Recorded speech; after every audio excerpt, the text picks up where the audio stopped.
Well, the Denver Nuggets are an unmitigated disaster. They just dropped their fourth consecutive home game last night, 131 to 121, to the lowly Dallas Mavericks. The loss for the Denver Nuggets drops them to 14-6. And that win against the Houston Rockets in the NBA Cup now seems like an eternity ago. Of course, that was the game that Aaron Gordon got hurt in the first 3 minutes of, and he joined Christian Braun on the inactive list. Braun was already out and dealing with an extended absence. Now Aaron Gordon is also out, dealing with an extended absence. Both of those players are set to miss probably around 30 of the team's 82 games this year, and that's if the team is lucky. And of course, last night, Jamal Murray. And is it a day ending in Y? Well, then I guess Jamal Murray is banged up, injured, and he is now projected to miss at least a couple games as well. He picked up some kind of a lower body injury. It's being called an ankle sprain in the end of the first half of last night's game.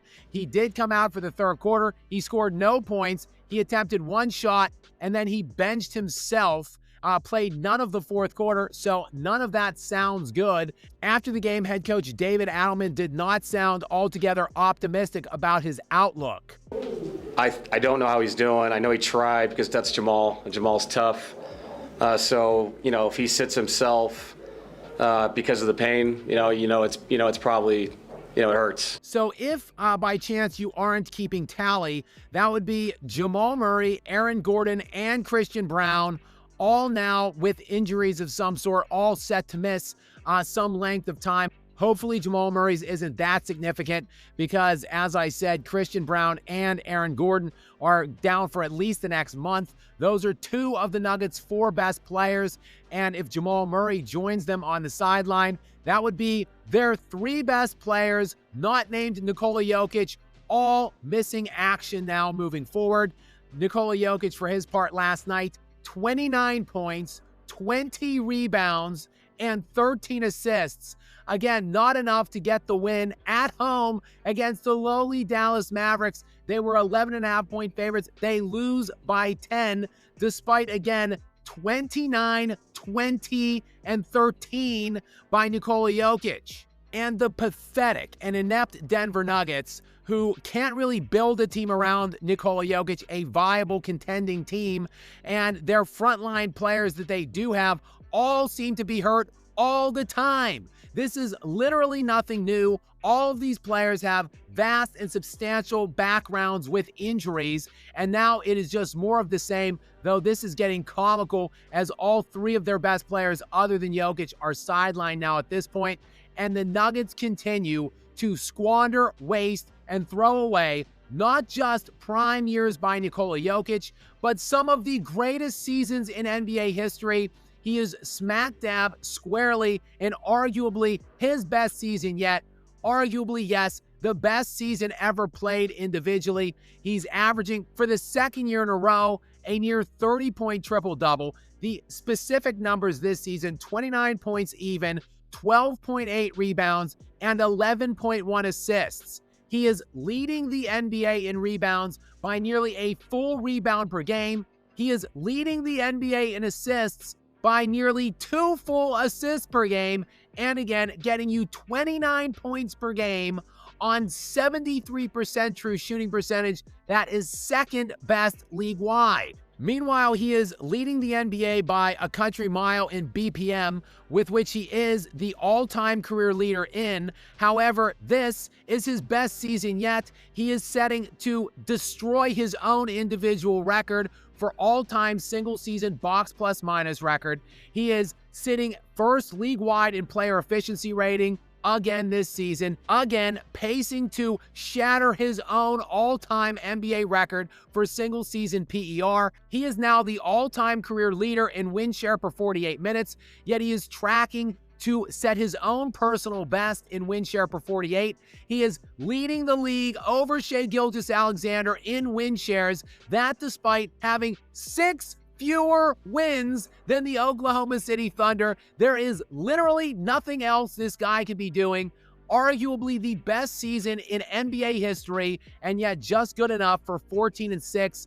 basically tied in the 4-5 line right now with the San Antonio Spurs, who have been without Victor Wembanyama and Stephon Castle for the last week plus each, and yet the Spurs are still hanging with them because that's an organization that actually knows how to draft, actually knows how to acquire assets and talent, and can build a real team, not just run out a historical unicorn and surround him with literal garbage scraps.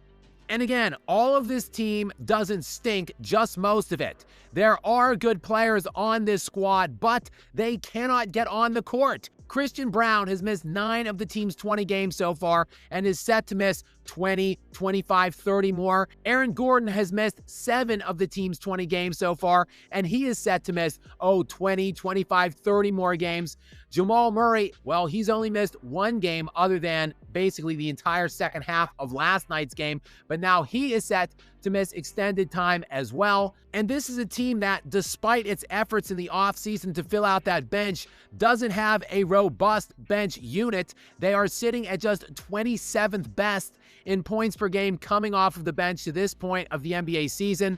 They are now starting Spencer Jones and Peyton Watson on a nightly basis. They will likely have to bring Tim Hardaway Jr. off of the bench now and insert him into the starting lineup in place of Jamal Murray for however many games Murray is going to miss now. I mean, what more do they have left feasibly on this already shallow bench? They're likely going to have to start playing Zeke Nnaji for extended minutes, and he is objectively one of the worst players in the entire NBA.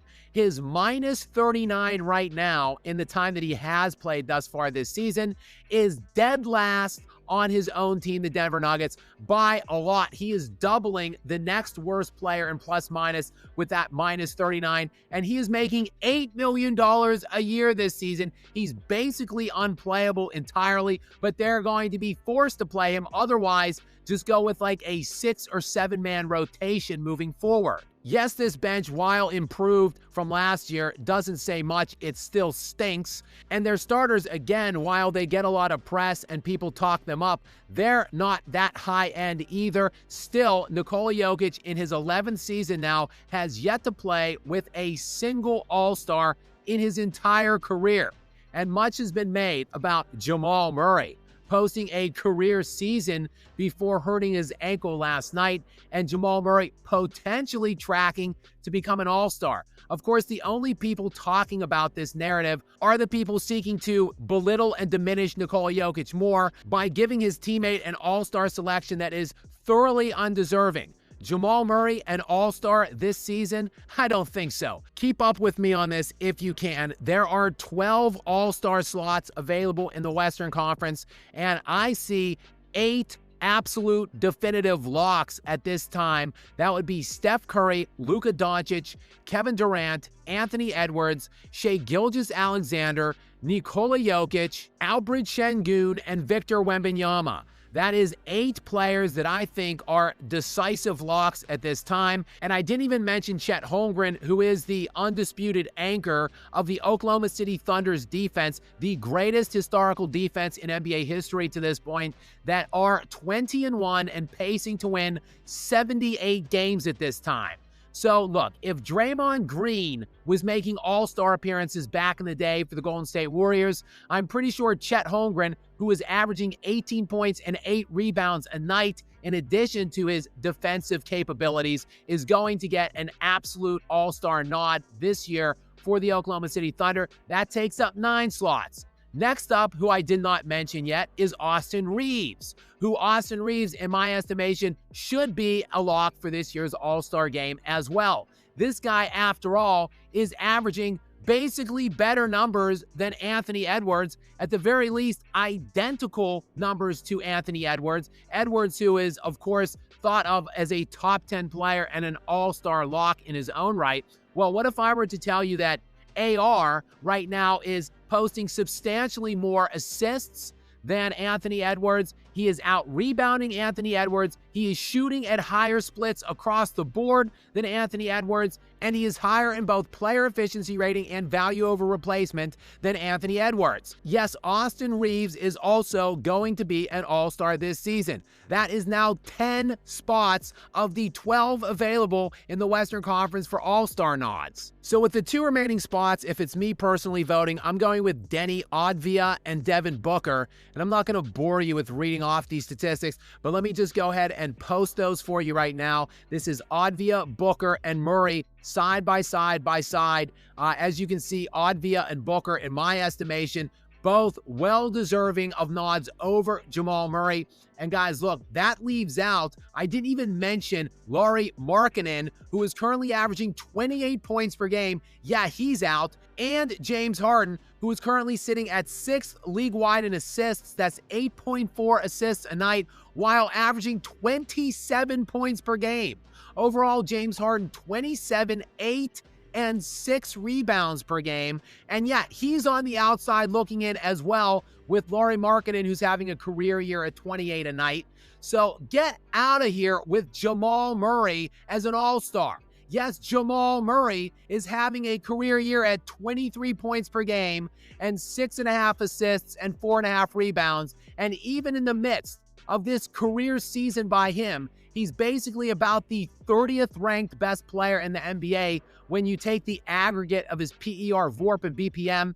And these other players are having just better seasons across the board, both from standard and advanced metric lines.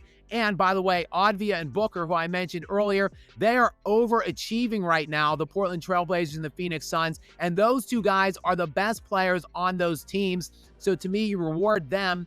And Jamal Murray on the outside looking in again, as is Nikola Jokic on the outside looking in for a single all-star teammate ever.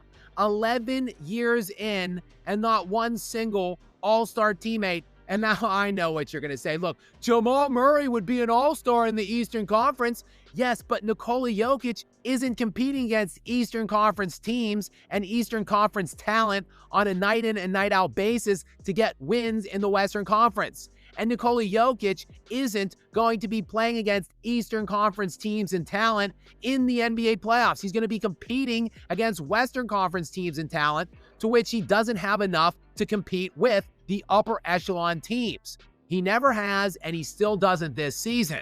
But again, this situation is just getting more and more pronounced because it's not simply wasting prime years of Nikola Jokic, where he has virtually no shot to get the MVP now because, well, he's got 5 fewer wins now than the Oklahoma City Thunder at the quarter point, which paces the Thunder to win roughly 20 more games than the Denver Nuggets. And hell, that makes a lot of sense to me because the Nuggets are about to be without their 3 best players other than Nikola Jokic, with an already thin middling bench. So of course the historical beast entity that is Oklahoma City is going to win about 20 more games than what the Nuggets put down this year. They won 18 more games than the Nuggets last year, essentially negating an all-time historical season by Nikola Jokic where he didn't get the MVP. He'll get snubbed again this season, and then he's got no shot to compete in the playoffs with these upper echelon teams. And it's again just coming back to the sheer ineptitude of the Denver Nuggets as an organization, putting the wrong players, the wrong pieces around Nikola Jokic, drafting the wrong pieces, signing the wrong guys off the free agent market, and then giving money to these guys that cannot stay healthy and are overrated even when they are. Yes, just more of the same in the life and times of Nikola Jokic, the most unlucky and cursed superstar in the history of the NBA.